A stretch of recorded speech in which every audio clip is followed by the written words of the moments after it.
Skin उतर गई थी उसमें से मार मार के। फितना जो था ब्रो, एक दफ़ा ना उनको कहा गया कि आए ना जी इमाम साहब जिस्मानी रिमांड है, यानी उसके लिए। ब्रो कहते हैं कि मैं बहुत ना टूट सा गया था, मेरी हिम्मत ना कमज़ोर हो गई थी। एक शख्स आया मेरे पास और कहते हैं इमाम साहब जानते हैं मुझे, मैं कौन हूँ? मैंने कहा नहीं, कौन है तुम?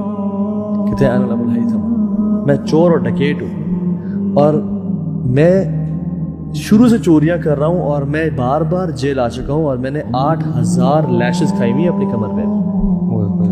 मैं दोबारा चोरी की वजह से जेल में आया हूँ। इमाम साहब जब मैं बातिल पे हूँ और शैतान की इताअत कर रहा हूँ, मैंने हार नहीं मानी और मैं डटा हुआ हूँ। आप तो दीन पे हैं और रब की दीन का काम करें, आपने पीछे नहीं हटना। इमाम साहब ने कहा है कि यानी उनका क्रक्स था कि किताबें अपनी जगह पे, वो इल्म कहते हैं उसकी जो अल्फाज है ना, जो उसने मुझे इस्तिकामत दी है ना, मैं कभी भूल नहीं सकता वो। और मैं इसलिए अल्लाह से दुआ करता हूँ या रब अबुल हैथम को बख्श दे, और मुझे पूरी उम्मीद है कि अल्लाह उसको बख्श देंगे।